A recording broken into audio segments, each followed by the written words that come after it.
Hello everyone, welcome back to my channel. So as we all know that the UGC net notification for June 2026 is out.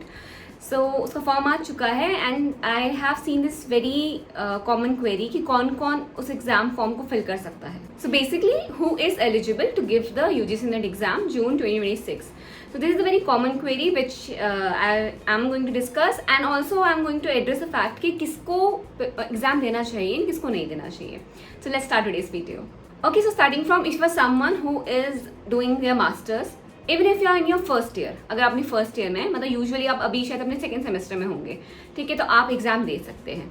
Clear, you are eligible अगर आप first year में हैं, no worries. And second, if you are doing your fourth year in the bachelor's degree, अगर आप अपना fourth year कर रहे हैं एनी मतलब जो भी बैचलर्स डिग्री कर रहे हैं, यूजी डिग्री कर रहे हैं, जिसमें भी कर रहे हैं, फोर्थ ईयर अगर आपका है, then still you are eligible to give the UGC NET exam.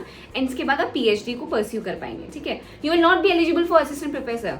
Let me be very clear, अगर आप सीधे बैचलर्स के बाद यूजीसी नेट क्वालिफाई करते हैं, then you are eligible for PhD but not for assistant professor. और on the other hand, अगर आप मास्टर्स के बाद अगर आप फॉर्म भरते हैं, क्वालिफाई करते थे, देन यू बिकम एलिजिबल. सो ये चीज़ आपको क्लियर होनी चाहिए. क्लियर, मास्टर्स करोगे तो एलिजिबल हो for assistant professor and PhD. और अगर यूजी से या बैचलर्स से करते हो यूजीसी नेट, तो आप सिर्फ पीएचडी के लिए एलिजिबल हैं. Okay, but as I always said, PhD is ultimately going to be very important. So ultimately करनी है तो अगर आपका बहुत क्लियर गोल है to do the PhD and come to the field of academia, then please bachelor's के बाद ही सीधे स्टार्ट प्रिपेयरिंग.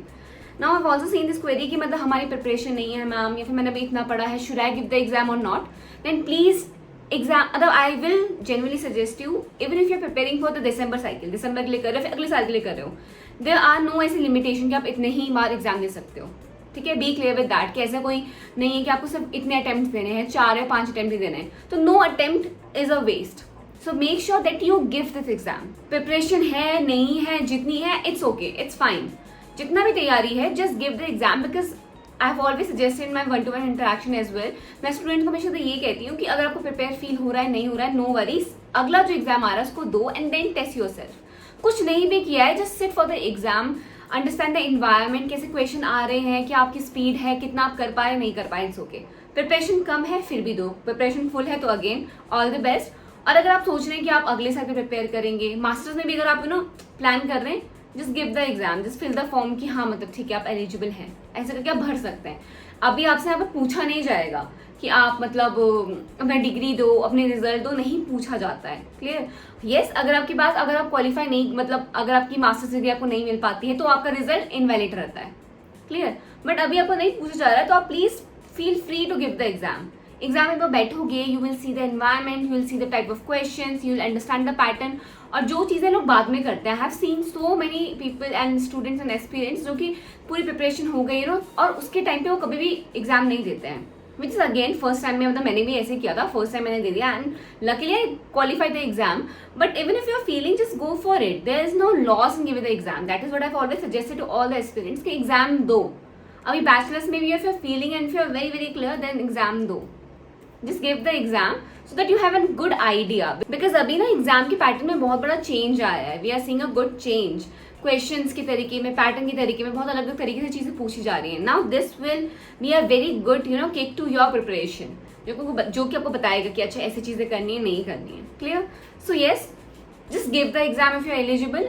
एंड अगर आप अपने बैचलर्स के फोर्थ ईयर में हैं, यू आर एलिजिबल. और अगर आप मास्टर्स कर रहे हैं, फर्स्ट ईयर, सेकेंड ईयर, जो भी year, you are eligible. And make sure कि अगेन आपकी जो परसेंटेज, अगर आप मास्टर्स वाले हैं, I have seen this question कि 50 बिलो नहीं होनी चाहिए with the quota as well. 50 below नहीं होनी चाहिए. तो अपना टू प्ले सेफ स्कोर, जितना अच्छा स्कोर कर सको. See, if you are someone who wants to come to the field of academia, I always suggest you कि प्लीज पढ़ाई में अच्छा होना इज वेरी इंपॉर्टेंट. 60% के साथ I don't think it gives a very good reflection to your CV.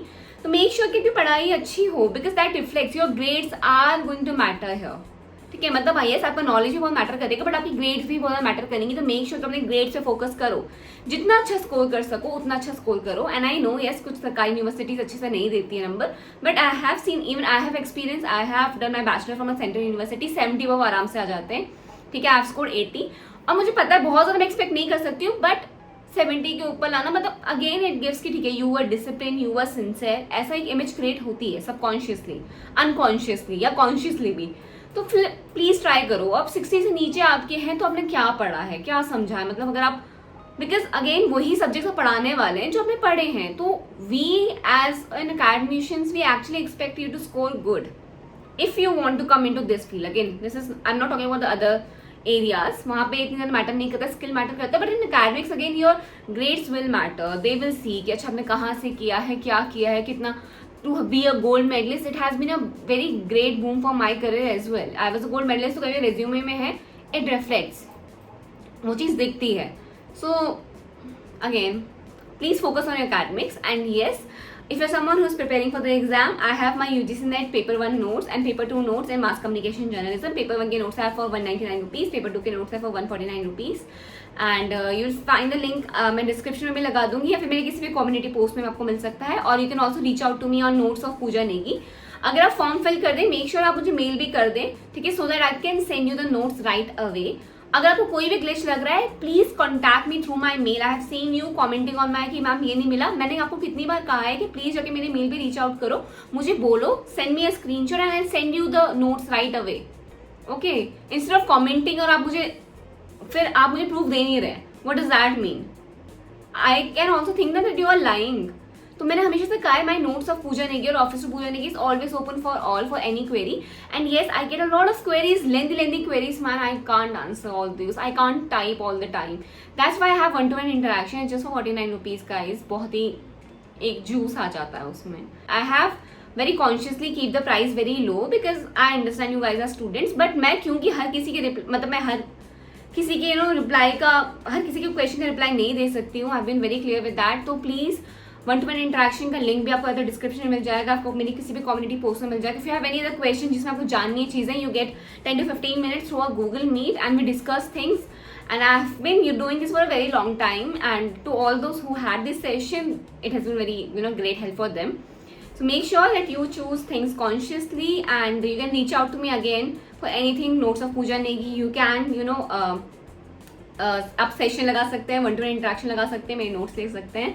And या all the best. आप मैं यहाँ पे यूजीसी नेट की वेबसाइट भी लिख दूंगी. बिल्कुल कॉन्शियसली और सही से फॉर्म फिल करना. आई एम रिपीटिंग, अच्छे से फॉर्म फिल करना, हर एक चीज़ को पढ़ के करना. बाद में करेक्शन बहुत ड्रामे होते हैं, कोई चीज़ बहुत ईजी नहीं होती. सरकारी में आधी चीज़ें बहुत फ्लॉड है. कह देंगे सब कुछ ठीक हो जाता है, नहीं होता है, बहुत दिक्कत हो जाती है. तो मेक श्योर कि आप सही से चीज़ें करें. बट अगेन कोई गलती हो भी जाती है, सो के there is a correction window for some time.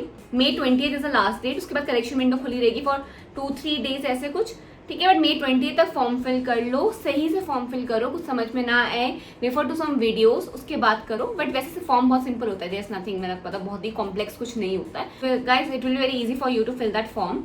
तो अपनी प्रेफरेंस रखना. फर्स्ट प्रेफरेंस मिल जाती है usually, but for cities like Noida, Delhi, ऐसे जहाँ पे बहुत ज़्यादा क्राउड होता है, वहाँ पे आपको सेकंड थर्ड प्रेफरेंस भी मिल सकती है. तो सेकंड और थर्ड प्रेफरेंस अपनी ऐसे रखना कि जो थोड़ी क्लोज ही हो. और बाकी तो ठीक है, जब भी एग्जाम आने वाला हो उससे पहले I will give you some tips and tricks. If you have any other query, feedback, please do let me know, comment down below. And all the best with your preparation. पढ़ना start कर दो, revision पे focus करना start कर दो, ठीक है. बहुत कम टाइम अब रह गया है. Just think that you have just 1.5 month again. इतना सही टाइम है. So now be consistent, be focused and be disciplined. बाकी all the best for your exam. I'll see you in my next video. Till then, bye bye, take care.